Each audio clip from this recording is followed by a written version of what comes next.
Well, thanks for being here, Dave. I guess to get started, why don't you tell us a little bit about how you got involved in suicide prevention and what's your interest here? Well, I'm happy to be here, Joe, and I think my interest in this has been now pretty long-standing. I'm going into my third decade of working in the field. Ever since graduate school, Dr. Lanny Berman was my mentor in my master's program, and then I stayed on, got my PhD at American University. So Lanny guided me into the field, and I got to meet a lot of people through him initially, and then I feel like I've kind of grown up in the field. I've gone to the AAS meeting, the American Association of Suicidology meeting, for a number of consecutive years, and this has been my life's work.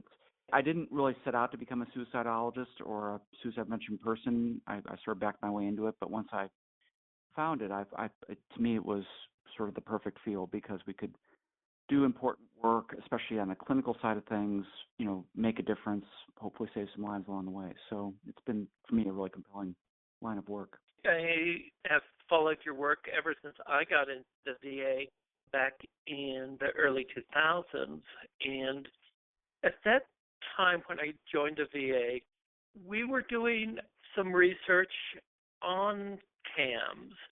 So can you tell us about give us a bit of a background on CAMs and talk a little bit about CAMs in the VA for us. So when I actually interned at the Washington, D.C. VA Medical Center, and so I had a VA experience from the get-go.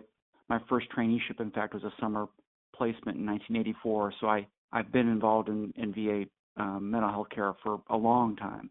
And when I left my internship, there was a joint appointment at Catholic University, which is just across the street from the VA hospital. And I was working in the counseling center for 2/3 time and in the psych department at 1/3 time. My boss there had an interest in suicide prevention, and he was concerned that we were not sufficiently identifying, in this case, counseling center students, clients, sufficiently, and he wanted me to scour the literature and find the assessment tools that would, be a sort of a standardized assessment that we would use. And then the big thing that he said to me was that we don't want these kids falling through the cracks, and I want you to figure out a system for doing that. So I had done this sort of esoteric research with medical examiners and psychological autopsies in grad school, and I was really craving to get more into a clinical line of things. So this was like a perfect charge that was given to me. And we did a survey of clinicians. It was not a gigantic survey. We got a small seed grant from the American Association of Suicidology, and we asked a sample, about I'm not remembering how many, but maybe 100 clinicians, what they did to assess suicide risk. And it turns out they don't use assessment tools. They still don't, and they don't use psychological tests. What they do is conduct clinical interviews.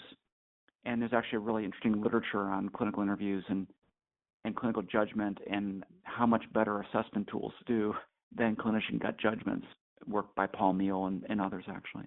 And so we kind of looked at the results of the survey and said, gosh, we really need a lot of help with this. We need to get better at assessing risk in a certain systematic and reliable way and then tracking that risk. And so that was the genesis of the Suicide Status Form, or the SSF. Started out rather innocently as a fairly simple tool, and then we evolved it over, basically, I've been there now almost 29 years, so over the next number of years, and then did the proper test construction, tested it for its validity and reliability, and added qualitative assessments. And so the long-winded story is that, it was just sort of an evolving line of assessment research in a counseling center setting, where we would then track risk until basically that there was a clinical improvement, and then we would call it a day. We would say that they had resolved their suicide risk, and that was actually the first cohort study we published in '97 that I'm aware of, at least, of intaking a group of in this case suicidal college students and just watching what happened to them over the course of their care in a university counseling center. And that's how things kind of got started. Oh, that's very interesting.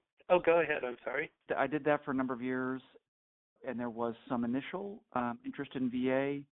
People were always looking for good assessment tools or ways to keep track of clients or patients. And we kept on doing more and more research. And I was in the counseling center world at Lane for a fairly long time, but then there were other interests. And a big one for me was with the Air Force. One of my former students was actually an Air Force officer in Colorado, Peterson Air Force Base, and at the Air Force Academy in Colorado Springs. And every third airman that he was seeing coming through his clinic was saying that they were suicidal. And he was actually pretty overwhelmed by that, by that flow. And so we really jumped on that opportunity to start to further develop the use of the SSF as an assessment tool. That was a very fruitful line of work. There was continued interest, and we kept that branching out and moving in different directions. But the long and the short of it was, when you do enough assessment work, especially the kind that we did, which was both quantitative and qualitative, you get to a point where you say, gosh, I know a lot about the suicidal mind, a lot about different suicidal states, which I think we'll talk about a little bit later. Now what? And that really sort of begged the question of getting into treatment and looking at an intervention that builds off of this assessment. And that's where, in my own history, I had a very pivotal experience with Marshall Linehan, who pushed me hard to get into treatment research and getting funding for clinical trials and getting grants and that type of thing, which I was not particularly adept at the time. And she mentored me into that business. And then I met up with some of the folks in your shop in the Denver VA, Lisa Brenner and Peter Gutierrez, and we started doing some early kind of feasibility trials. So the SSF kind of had at that point evolved into the collaborative assessment and management of suicidality, which is a particular way of administering the SSF. And what it's, in its most recent incarnations, really evolved into is a full-blown suicide-specific intervention. So that's a bit of a long-winded story, but I mean, it was an evolution that occurred over about a 25-year period. And now we're doing, and have been doing over the last 5 to 10 years, randomized controlled trials of CAMS as a clinical intervention. I've got some really pretty exciting data in terms of it as a treatment outcome kind of intervention.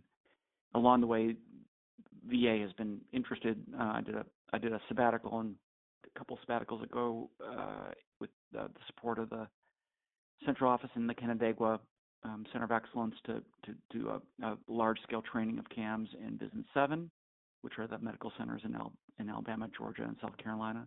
And that was an interesting experience. And then there's been I probably have trained maybe 20 different VA medical centers across 3 or 4 different VISNs or networks of VA hospitals. So there's been a lot of interest in CAMS and continued interest in CAMS, especially of late. It's so interesting to me to see how you've stayed with this idea, but it's evolved over time. And really, you were saying that you've had some really exciting results from the randomized control trials that you've been doing. And can you tell us about those?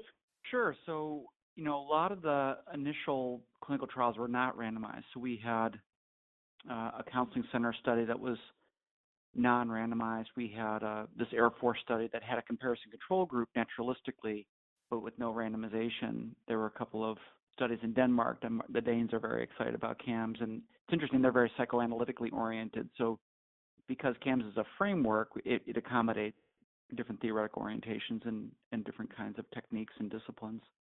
And then we've had an adapted version of it at the Menninger Clinic in Houston with our collaborator Tom Ellis there. So there are a number of these non-randomized trials within subject trials, open trials, and we always got replicated robust data that CAMS was, and using the SSF in this collaborative side-by-side kind of way, was showing, nice rapid reductions in ideation and overall symptom distress, and that patients liked it, and that it was, was a systematic way of tracking risk, and that was all well and good. But it was really Marshall Linehan who kind of said, this is great, but you really need to get into the randomized control business because you're not really getting at causality. And so we went in with Dr. Gutierrez and Dr. Brenner and did a pilot RCT, feasibility RCT that you might be aware of it in the Denver VA, that really did not play out the way we'd hoped, but we learned a ton in that trial. And a lot of this goes to systems of care issues and sort of the workload that VA providers are facing, and I can say a lot more about that. But we had a parallel trial that was funded by the American Foundation for Suicide Prevention in Seattle with Kate Comtois, and that was a small feasibility trial that was successful beyond our expectations. It was a relatively small trial with 30 patients, essentially randomized to a control group and to CAMS, with very limited statistical power, and we got significance on everything, on our primary and secondary outcomes. So that was the first kind of foothold of getting some traction on randomized controlled trials, and since then there have been an RCT that was published out of Denmark comparing dialectical behavior therapy to CAMS. That's a superiority trial, and that was published last year. There's an Army trial that we're in the process of writing up and submitting for different articles. There is a really cool study funded by NIMH using a SMART design, which is a multiple randomization design, which is quite elegant because it gets to dosing and different intensities of care, and that compares treatment as usual to CAMS to a second stage of randomization that would also bring in DBT. And what we're pretty much consistently seeing across the RCTs is that CAMS quickly reduces ideation in about 6 to 8 sessions. Again, we see an overall symptom distress reduction, increased hope, better clinical retention. We have some frustratingly promising data out of the Danish study where CAMS was pretty good on self-harm and attempt behavior, as well as it was actually as effective as dialectical behavior therapy, which we didn't expect because DBT is so well established. But it was a bit underpowered, so the trendy data was actually very supportive of CAMS. And we just keep at it. We've got a current trial of patients coming out of the hospital in Seattle.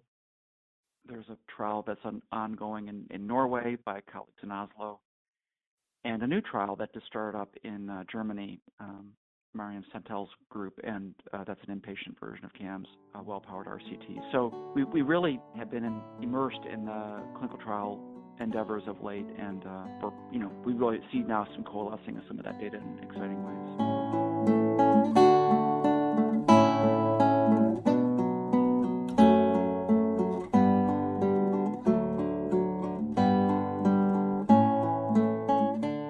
Right. And for our listeners, the reason that these RCTs are so important is that, and I think you touched on this, is that they really start to get at that causality. Is that right? In science, a lot of feel that RCTs may be overly manualized or too rigid, but it's hard to know if something actually works unless you do a randomized controlled trial. The other thing about RCTs, there's a lot of things that we assume work, which you just don't know until you actually establish that causal relationship.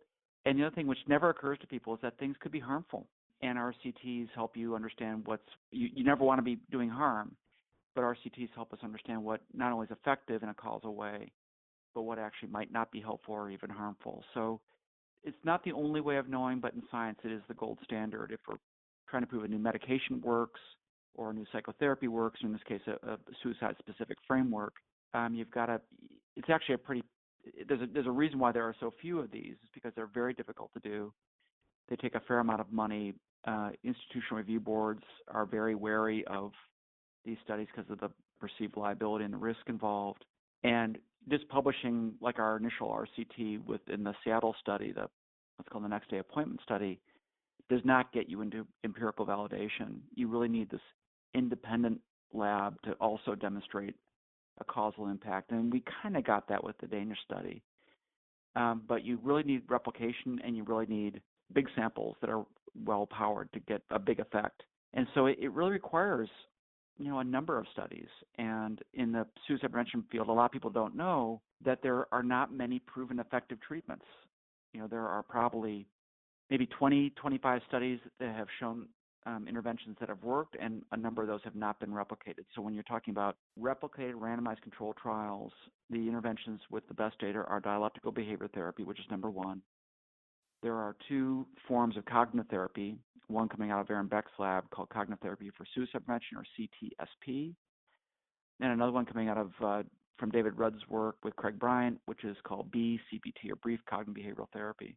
And those two cognitive interventions are suicide-specific, relatively short-term interventions, both highly effective in reducing attempt behavior. We feel like we've got pretty robust replication of that intervention. Marjan Holloway also does work in that area using an inpatient version of that model. And then CAMS. So we have 2 published RCTs of CAMS, 2 unpublished RCTs showing support, and then a number of these that are ongoing, and then the 7 correlational studies. So I felt pretty confident talking about CAMS as an evidence-based practice because there's been so much replication of this overall finding of rapid reduction in ideation, symptom distress, increased hope, better retention to care. Patients like it more than usual care. But until we really sort of do the big study with attempt behaviors being sort of definitively attended to, we're not going to be able to say this is an empirically validated intervention. So it's quite a long road to prove something actually works and doesn't cause harm. Right. That idea of proving things scientifically is sometimes very hard to wrap our mind around. We see the suicide rate, we see charts going in the last 20, 30, 50 years, and the suicide rate remaining relatively stable during that time. With some variations, obviously. Listening to you, you're talking about we really only have a few really validated treatments and how difficult it is to really prove what is working for this population.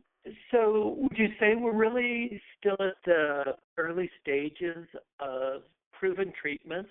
Well, I kind of want both ways. I want to say that we're at a really exciting crossroads because we've got now treatments that we know are effective. The problem is they're hardly used at all. And there are reasons for that. But when you think about what is done for a typical suicidal patient or suicidal veteran, in the case of the VA, most of what is being done clinically, at least not yet, enjoys much empirical support. So, for example, I would argue that, well, I can just say in our clinical trial with the Army, the vast majority, I think it was 80% of the soldiers in the study were being medicated. And even the most generous interpretation of the data would say that the empirical support for medicine helping with suicidal risk is mixed. And I have a much more critical eye than that. But I think we can say, in fairness, that there's pretty clear evidence for lithium that needs replication. There's pretty clear clozapine, but that needs to be replicated. There's very mixed data on SSRIs, or serotonin selective reuptake inhibitors, antidepressants. A lot of excitement about ketamine, but still the effect is very brief. So interesting to me, and somewhat quizzical outside of tradition and sort of the way we've always done things, that the modal suicidal person is being medicated and hospitalized. And the hospitalization piece is very controversial and sort of contentious these days because there are those like Marshall Linehan who are saying that hospitalization is not helpful. In an even more extreme sense, there's a psychiatrist in Australia named Matthew Large who's making the argument that hospitalizations are causing a subset of suicides. And what I think is pretty clear from the literature is that most inpatient settings are not sufficiently treating suicide risk per se. If any treatment's going on, it's mostly medication, and there's that issue there around the efficacy of medicine for ideation and attempt behaviors and sort of the minimal support for that, with a lot of these medicines not really kicking in until long after the discharge. There's a very clear evidence that the risk increases after discharge. Michael Bostrick published a paper that showed any single inpatient hospitalization increases lifetime risk forever. There's very clear literature that the post-discharge period, especially 2 weeks post-discharge, is a very high-risk period. And then the question more clinically is, what's actually being done with a high-risk suicidal person while they're on that inpatient unit for 5 or 6 days? Above and beyond getting some medicine or maybe going to a group or 2 or 3, they're probably not getting much suicide-specific care. It's one of the reasons I'm a huge fan of Marjan Holloway and her work at the Informed Services University of the Health Sciences, where she's doing the cognitive therapy intervention that Buck's group developed that is suicide-specific during that hospital stay. It's called post-admission cognitive therapy, or PACT. And Marjan's been doing a randomized control trial of PACT for a number of years now. I think she's moving into data analysis relatively soon. But that makes total sense to me, that if we are going to hospitalize a veteran or a patient in different inpatient settings, that they should be getting something very suicide specific while they're there. At a minimum, some discussion about safety planning, which of course is VA policy. There should absolutely, in my view, be a discussion about means restriction with family members if possible. It's an opportunity to provide information about resources, the National Lifeline, that there should be minimal sort of suicide-specific interventions that are done prior to discharge. And in my view, experientially, when I've seen and when I go to different hospitals and also from the literature on this, even those simple interventions are not being exercised in a reliable way. So it kind of makes you wonder, what are we doing? I got a call last year from a brother of a highly decorated special operations service member who was in the Army, major patriot, in my view, had been deployed a number of times and had served the country honorably and highly decorated. And he left the Army and became depressed, and the family is very concerned about his suicidal risk, and they hospitalized him, and he was in the hospital for 10 days. And then the day after his discharge, he shot himself and died. And the brother, was saying to me, how could this happen? He was in the hospital for 10 days. I was diplomatic about it, but I said he probably didn't get much suicide-specific care. We really think of inpatient psychiatric care as like the kitchen sink. It's the biggest intervention we've got, but in my view, it's not sufficiently suicidal yet. It's not just my view. The Joint Commissions, I think, actually has weighed in on this in the last year to say that we've got to get much more suicide-specific in our care and stop thinking about suicide as a symptom of a major psychiatric disorder, because that's not what the research shows. The research shows that targeting suicide as the bullseye of our care is where the action is in terms of treatments that work. I like that idea that it's the bullseye of the care. Yeah, it's not how a lot of us were raised. I mean, I was raised to think that, suicide was a symptom of depression. So you treat the depression and the suicide ideation goes away. And that may still be true. And that randomized controlled trial might be being conducted right now that I'm just not aware of. We're using an SSRI to attack that depression is going to reduce ideation and attempt behavior. But so far in this literature, that model has not been supported by the evidence. Right. And it seems like treating depression takes time, whereas suicide is an impulsive act. Am I right there? Well, I guess what I'm trying to get at is the treatment of depression is something that happens over a span of time. Sure. But that suicide itself is something that impulsive, it's an act that's much quicker than that, or its time frame is not that long. I think it's confusing, and I think there are major misunderstandings between the epidemiology of these disorders and the incidence of suicide. So the way I always think about it is that there are millions of Americans who would meet criteria for clinical depression under the DSM or ICD diagnostic, nosologies. But the vast, vast majority of them are not going to kill themselves. In fact, the vast majority of them don't even have suicidal thoughts. So you think about the specificity, if you think about it statistically around sensitivity and specificity, the specificity of suicide being connected to depression is actually quite low.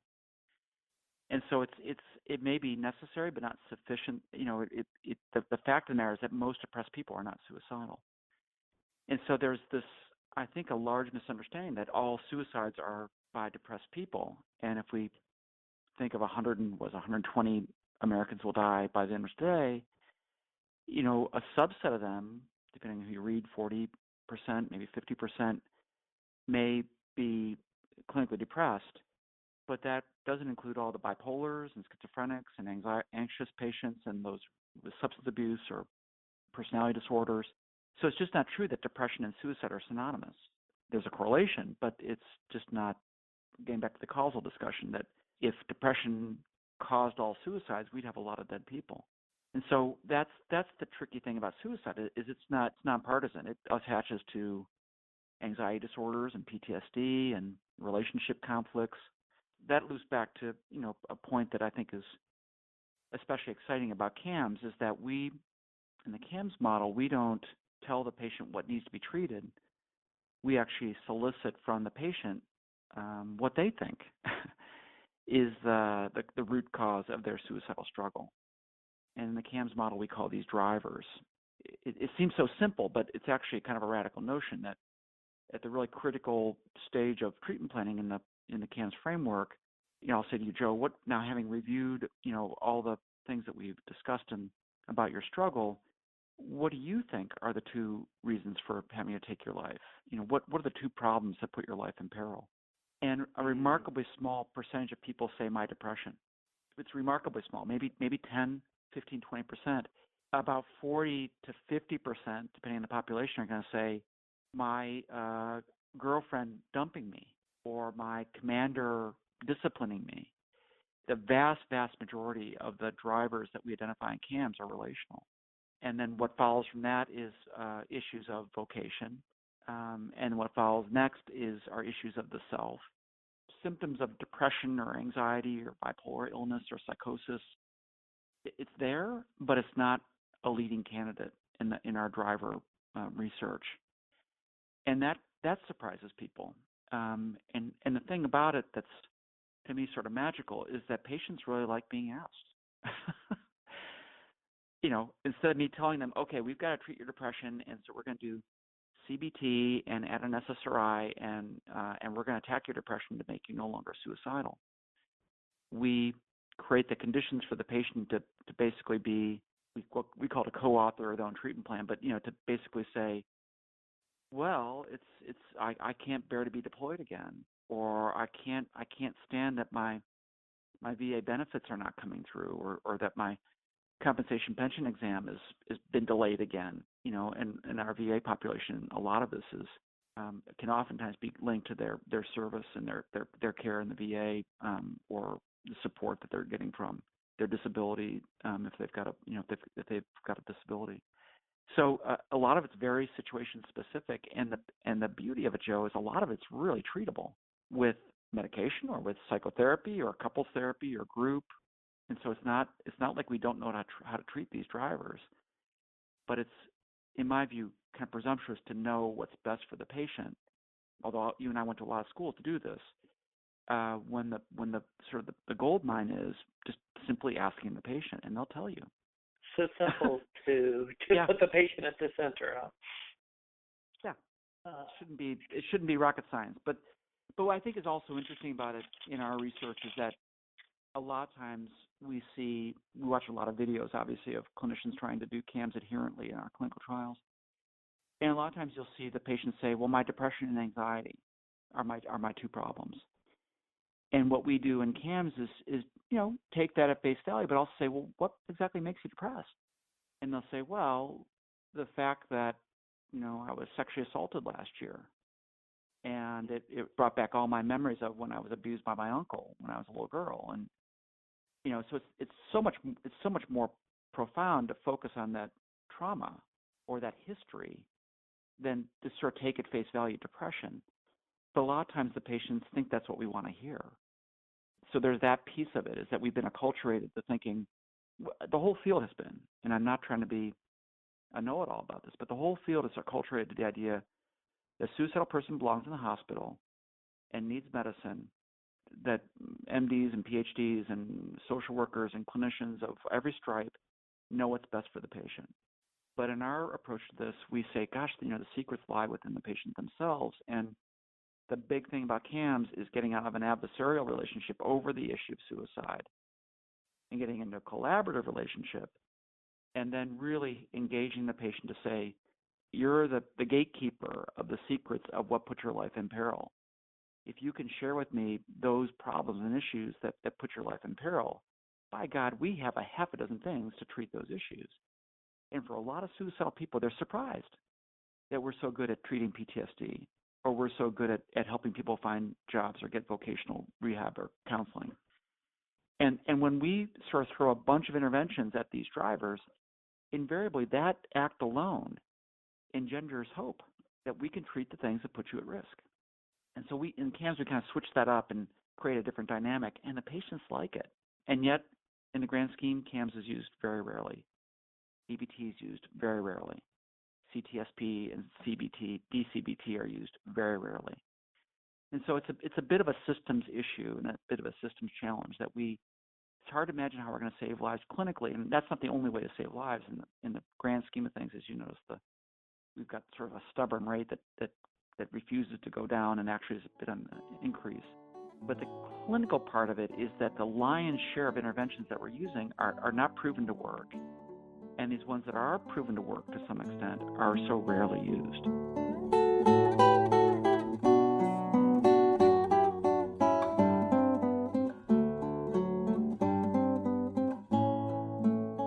I like how the model you describe is one that trusts the patient to know something, to set up that collaboration with them. I want to switch gears just slightly because of something you just said about a systems approach to this. That systems approach reminds me of the Zero Suicide Initiative. Do you have any thoughts on that?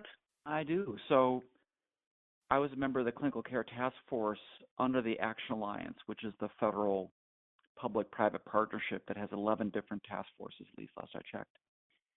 And so the Clinical Care Task Force was charged with kind of trying to provide for federal level guidance to the clinical intervention, suicide prevention part of the picture. So I was on that task force along with Kate Comtois, and we started talking a bit about our research in CAMS, and Kate's also an expert in DBT and done a lot of research with clinical trial research with Marcia Linehan. And what was fascinating about those early discussions was that a lot of the people on the task force were policy people and people that worked in the healthcare delivery sort of world. And we talked about averting hospitalizations and using suicide-specific interventions and the idea of sort of transparency and getting out of the adversarial relationship and collaborating. And I say this with no false modesty. They were hanging on every word. And Kate and I kind of looked at each other and said, well, they actually are interested in what we have to say, because we feel like we've been writing about this and publishing papers and trying to do this research for years, and no one was paying attention. But these guys were really interested in it. And so that was, of course, exciting because everyone wants to feel like what their research is doing is meaningful. And so what we really started to put together was this idea that there are treatments that we know are effective, but that the systems are not sufficiently working in the direction of clinical suicide risk reduction and treatment. And that was really sort of there was a report that came out of that was a systems approach to clinical suicide prevention. And then that led to the genesis of the Zero Suicide movement. And to be candid, I really didn't like the title because I felt like it set a false expectation in the public's eye and in the media, set clinicians up to, frankly, to be sort of blamed or held accountable if there ever was a suicide. And what was explained to me at the time was that, it's aspirational and how many suicides would ever be acceptable, and if we don't shoot for zero. And a lot of this was based on the work of the Henry Ford Clinic in Detroit, where they had developed this perfect depression treatment. And I got all that. I got sort of the so to speak, the rhetoric of that and the aspirational aspects of that. But I still did object to this idea that any healthcare provider would ever guarantee or aspire or think that zero was a realistic goal. I can't imagine surgeons doing, zero fatal surgeries. It just was not something that sat well with me. But the thing was, it got people's attention. It got a lot of conversation started. And I can say this now as a veteran of this field, it has been a game changer. The Zero Suicide policy movement has gotten more traction, more attention, has changed more systems in a shorter time than anything in my 33 odd years in this field. And I'm a pragmatist, and so I'm a convert. I've embraced it, and I'm a member of the Zero Suicide faculty, and I continue to do training. I'm sort of the intervention treatment guy. I like that it's systems focused. I like that a system of care does not have to sort of begin from scratch, figuring out how are we going to do early identification, how are we going to develop an electronic pathway, how are we going to sort of collect data. It sort of has, from A to Z, all the steps that it would be needed in a system to raise its standard of care specific to suicide. And I find that to be extraordinarily helpful. And so, to me, what's been exciting about it is that it's working. I've gotten over to some extent, the problem with the name, because the name is actually sort of garnered a focus and attention to this topic like nothing has heretofore been able to do.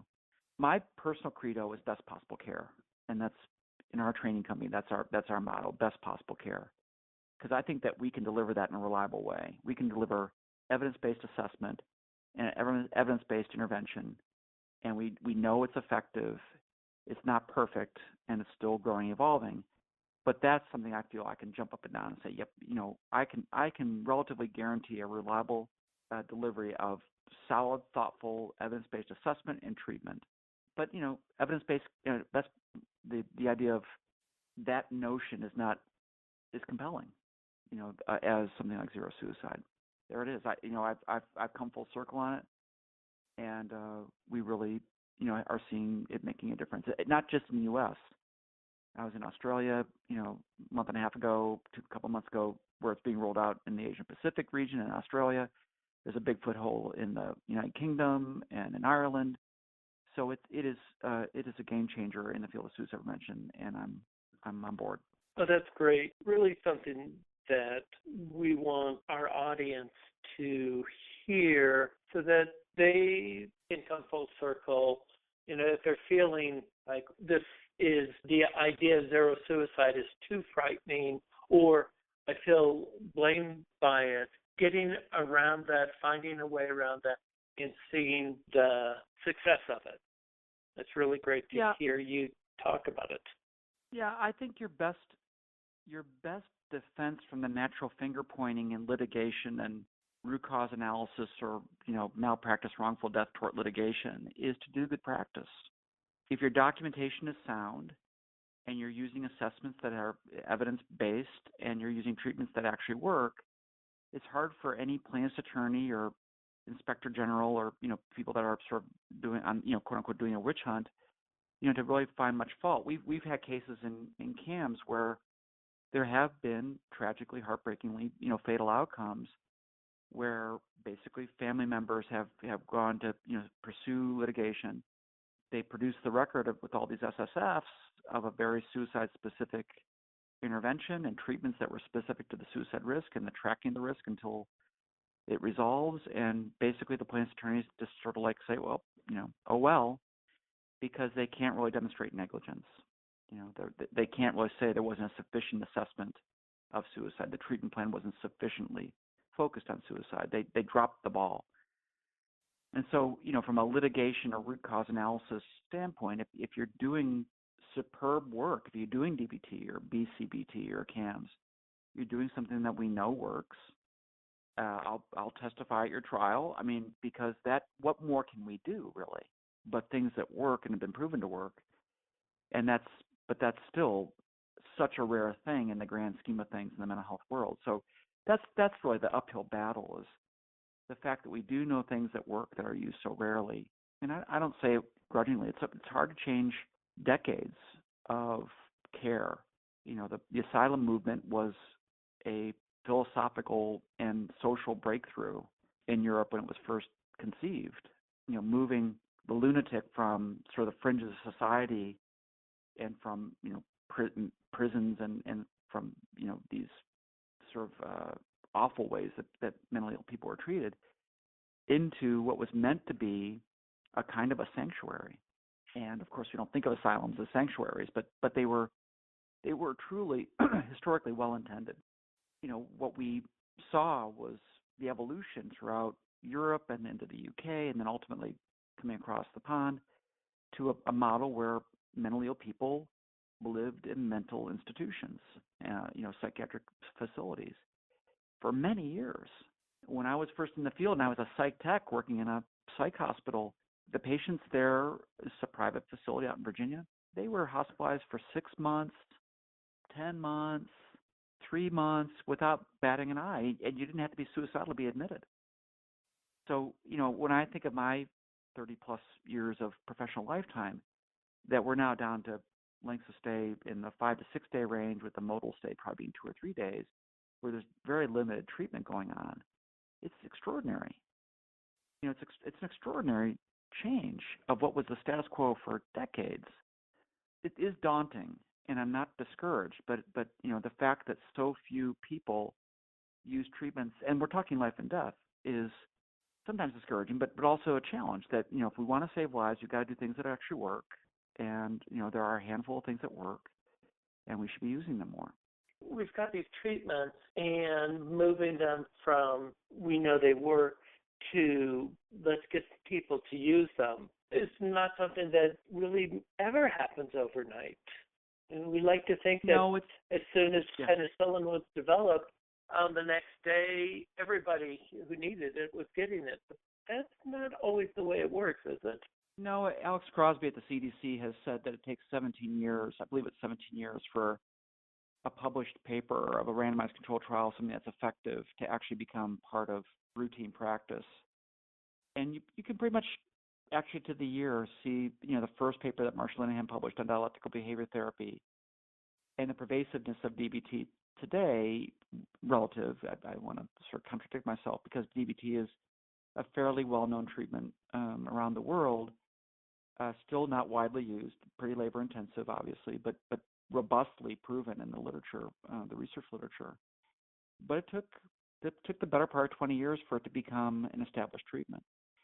The thing I think that I wrestle with the most, we do process improvement projects. So we go, and I did that in Vision 7, for example, or I go into a medical center, and we're trying to raise the standard of care. So we'll do an evaluation, and then a training, and then basically a follow-on quality assurance kind of intervention. And the thing that I find really common is that a lot of clinicians are afraid of these patients, and I understand that, and they would rather not treat these patients, and they would rather hospitalize them. Whether that is helpful or not, it sort of feels like I'm protecting my liability by doing that, and I don't really want to work with them anyway. It's hard to do, and that's a hard thing to overcome. That's a part of the battle, is the idea. I know when I first published the first Guilford book about CAMS, a little over 10 years ago, the idea that you would begin the engagement with the idea of trying to keep the patient out of the hospital was actually a relatively radical idea that a lot of people objected to, and that hospitalization should be the last response versus the first response was just sort of crazy. And now 10 years later, there's a little bit more receptivity to it, but I think for a lot of providers, they feel better safe than sorry. What's interesting about that is people still kill themselves in inpatient units, in the thousands. So last year, the Joint Commissions came out with a sentinel event alert saying, well, actually, maybe all these suicidal people that are being hospitalized shouldn't necessarily be hospitalized, that they should be getting suicide-specific care, that we should be very thoughtful if they are hospitalized about discharge and how they're being handled at discharge.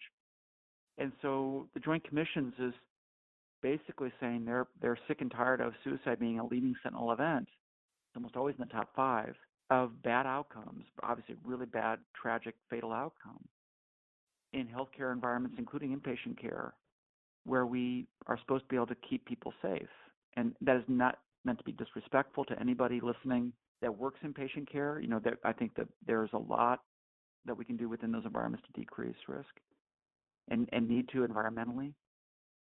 But when I was a psych tech, I walked in on 2 different patients in the middle of hanging themselves who were on 15-minute checks, and intervened, and there wasn't a tragic outcome. But somebody shouldn't be able to take their life on an inpatient unit, and still people do. So I think in some ways it has sort of pierced a kind of an emperor has no clothes kind of scenario. Is what I think about is that we kind of act like hospitalization is going to save lives, and I just don't see how that works unless we're doing suicide-specific care during that stay. And I don't think there's a lot of suicide-specific care or sufficient suicide-specific care at most inpatient stays. So it's kind of magical thinking. It's that brother whose brother was hospitalized for 10 days. How could he have possibly killed himself the next day? Well, he probably didn't get much suicide-specific care while he was there. And then for the discharging patient, one of the reasons we're so concerned about post-discharge risk, it's like, that's all you got? Joe, you hospitalized me for 10 days, and that's the kitchen sink, and now I'm really hopeless. And that's our concern about the potential iatrogenic effect of even a lengthy stay. But if they're doing post-mission cognitive therapy, or they're doing a DBT skills group, or they're learning about means restriction, or about, they're getting sort of minimal suicide-specific care, then they've actually gained something by virtue of spending that handful of days, versus just being, frankly, sitting in in the day room watching TV and going to some groups that they don't probably find especially helpful. I'm not trying to offend anybody in this. I'm not trying to be a know-it-all or smarty pants. Everything I'm saying is not so much opinion, but there's a literature on this, and I've certainly had people sort of get upset or object to some of the points I'm making. So I'm very sensitive that people work very hard and are in their mind and maybe in reality doing potentially life-saving work. And so I don't mean any disrespect towards those folks. But unless we're doing things that we know work, we're kind of working under superstition or sort of habit, assuming that things are effective that aren't necessarily effective. That's where this whole sort of contemporary debate around hospitalization is so contentious, is that people, a number of people, myself included, are invested in a hospital model. But I'm invested in a hospital model where there actually is something that you get for that hospitalization, versus just being pulled from your job or out of school for a week without much to show for it while you've been in the inpatient unit for those days.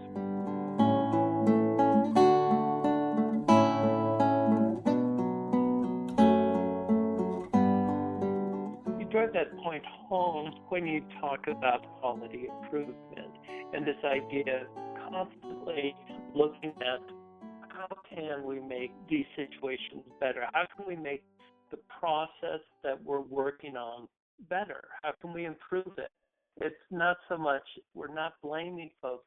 What we're saying is, let's make it better. Right. And so I think that's very important and a very good distinction.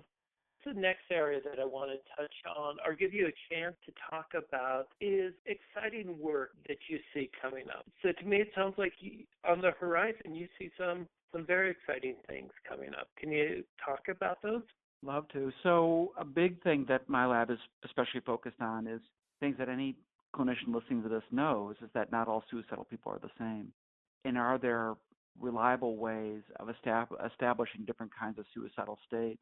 And if there are different states that we can reliably establish, then the idea would be that you don't have a hammer and all the world's a nail, that you have a bunch of tools, not just a hammer. You've got a screwdriver, you've got a wrench, you've got different things. So if you're tracking the metaphor, what I think we're venturing into, at least in the work that I'm involved with, is getting better at identifying different kinds of suicidal subtypes that might then optimally respond to different kinds of tailored treatments.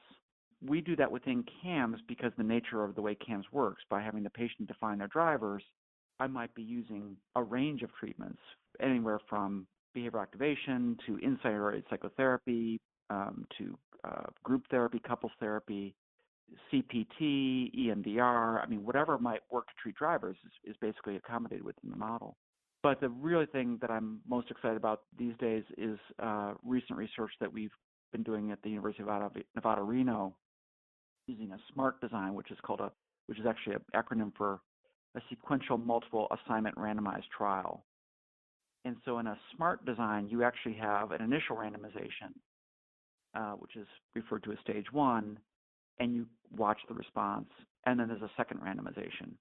What's so cool about a SMART design is that you can look at the sequencing of care, you can look at differential treatments for different states, you can look at within subjects, between subjects, cross-sequentially across these different randomizations. The study I'm referencing is one that we're very laboriously, intensively analyzing the data, that looked at college students in a university counseling center environment who are randomized to treatment as usual or to CAMS, and the majority of them respond to CAMS quite well within 8 weeks, which is good, so we keep an eye on them.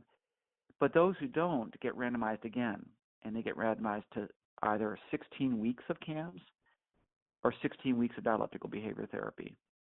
What's really exciting about that is we can see cases, for example, that have been stabilized by CAMS, but they're not out of the woods, who need actually the intensity and the duration of DBT. And we can watch that sequencing. And we've seen in other studies that those are some of our really nice cases. A borderline patient who's got sort of a chronically suicidal mindset responds well to CAMS, but really needs the intensity and the duration of DBT to develop more skills around dysregulation and mindfulness and mastery of their sort of lifelong struggle. I'm just totally psyched about this. Is that we're seeing now within our data sets people that are pretty rapid responders to CAMS and those who might be in need of a lot more intensity and duration of care. That to me is sort of really exciting, because then now we're getting into sort of a kind of a dosing of care or prescriptive treatments or something that you think about along those lines. And what we keep on looking at, this is just one study based on our Army study, is that lurking within a lot of our clinical trial data are fascinating things that may, sort of open up a whole new line of research. So the one I'm most excited about is a master's student of mine who's been doing research on perseveration. For people that are not familiar with CAMS, in the first session, a big part of the experience for the patient is to complete the first page of the suicide status form, and there are various quantitative assessments. I've got really solid replicated psychometrics and the validity and reliability of those quantitative assessments. But there are lots of qualitative or narrative parts of the assessment. So there are opportunities to describe your psychological pain, or in your own written words, and what you're most hopeless about, what you find most stressful, to literally write down reasons for living and literally write down reasons for dying. And there's a final assessment question that says if there's one thing that could change for you that would make you no longer suicidal, what would that be? And so a soldier might say, or a veteran might say, a time machine to start all over and a new life. Okay, so that's kind of an out there response, but that's their response. And what we're finding in this most recent study, we got to replicate it because it's so exciting, is that when people repeat the same content in these written responses more than 4 times, and this was established through a cluster analysis of the different kinds of responses that people write, they have much higher suicide ideation, and they do not get better in our treatment. Their ideation does not drop down the way that we have seen in study after study. So in other words, you get a veteran who is on all these different written opportunities saying, my wife, my marriage, my wife, my marriage, my wife, my wife, my wife, that keeps on repeating that this particular issue with the wife is what is sort of at the heart of their suicidal struggle. And if they say that 4 more times, they're a special person who is not going to respond to our treatment as most patients readily do. Whereas if somebody has more heterogeneity, and they're saying, my job and my kids and my alcohol use, but they're not repeating themselves, they respond spectacularly. Does that make sense?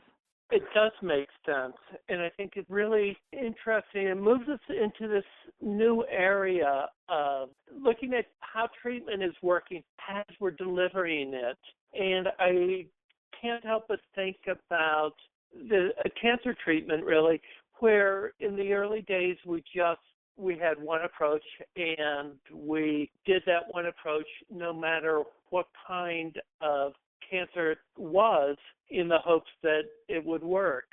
And then we later learned that there were different types, and different types needed different treatment. And as we're delivering the treatment, we monitor that and make changes based on that.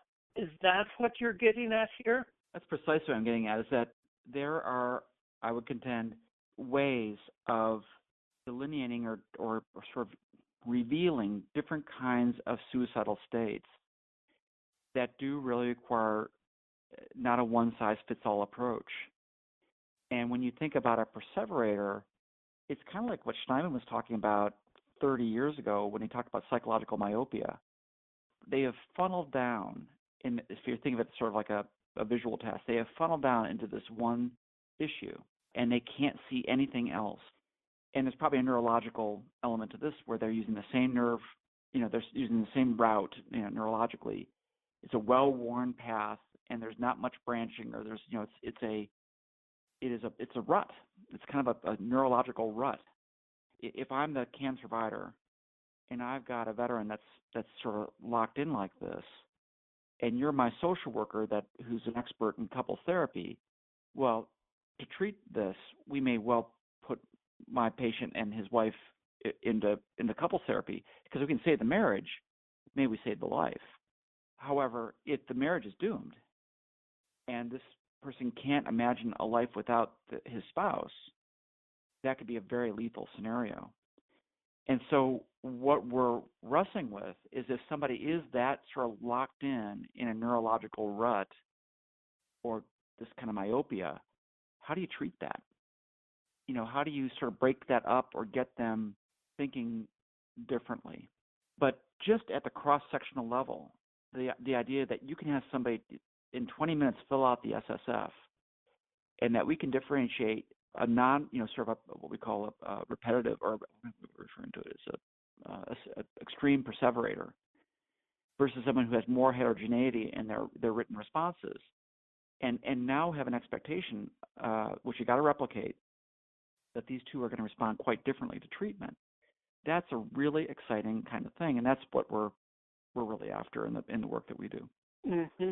And that throughout this conversation, one of the things I've been very impressed with is how you've taken this idea that you developed some 30 years ago and have kept making adjustments to it, testing it, learning from those tests, and then making the changes or trying different things. And to me, that's a great approach, a scientific approach to a problem that has been so difficult to solve, and that's suicide. Well, I suppose one thought is that I've just been rigid and kind of just stayed in a very narrow lane, but there is a kind of virtue to that over time, because you can continue to evolve something and craft it.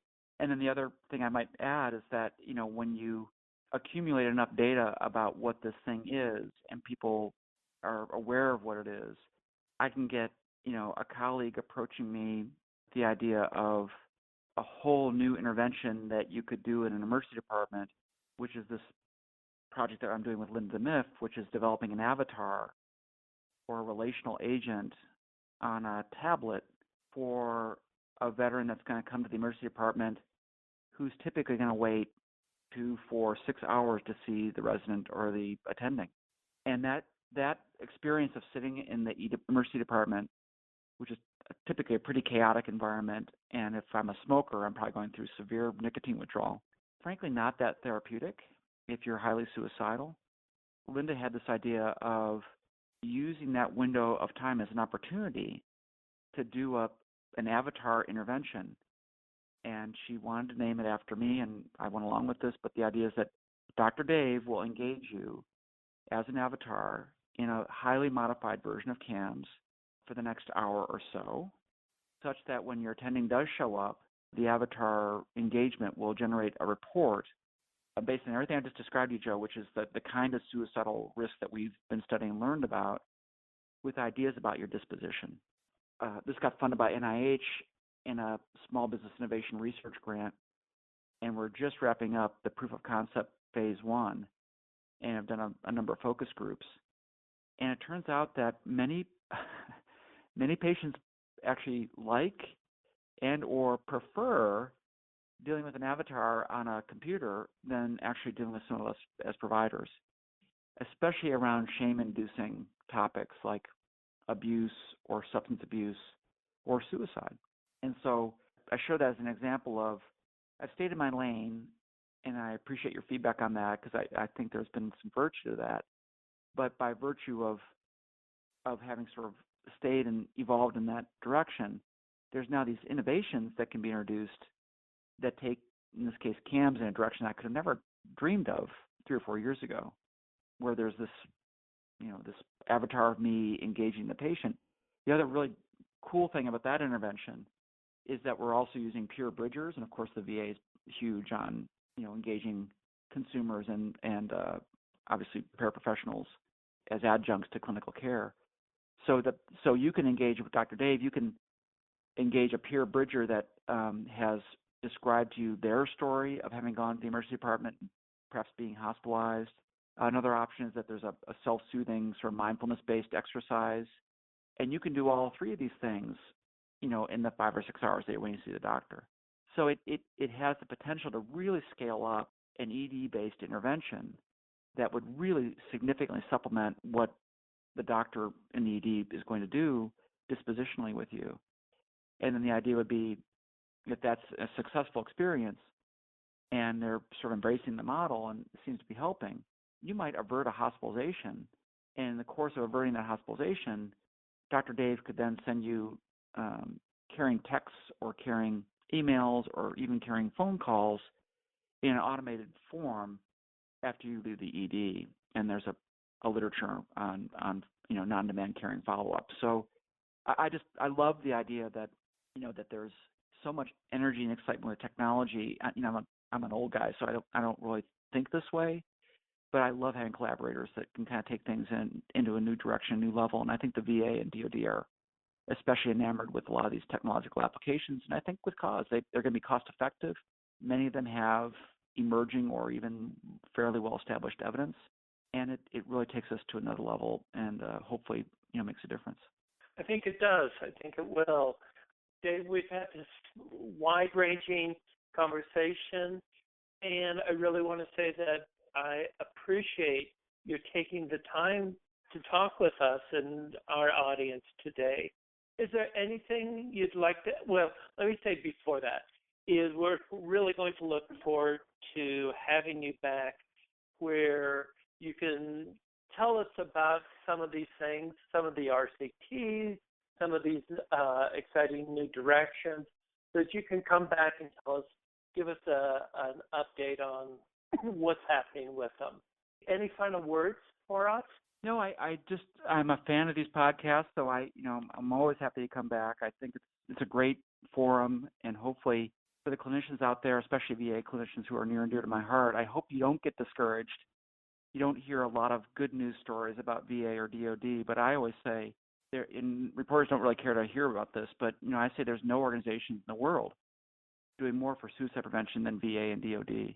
And you're not going to read about it in the Post or the New York Times, but we know that the VA and DoD are game changers in this field. And so I'm just really appreciative and hope that people don't get discouraged, because I know it's hard work. But I think we're, as a field, maturing to a point now where there's some really exciting work going on. And hopefully with the systems level focus that we've discussed here, sort of the proper recipe or ingredients for major change that's going to save our veterans' lives and our service members' lives and outside of these systems, in the larger picture. So I'm just very grateful to have the opportunity, Joe, and would love to come back whenever you would care to have me. That's it for today's podcast. And again, many thanks to Dr. Dave Jobs for chatting with us today. Please check out the links on the webpage for this podcast to learn more about the work that David has done and continues to do. As always, please get in touch with us with any comments, feedback, or questions, and to take a moment to subscribe to our Short Takes podcast. Join us next time for more interviews related to suicide prevention, resilience, and well-being.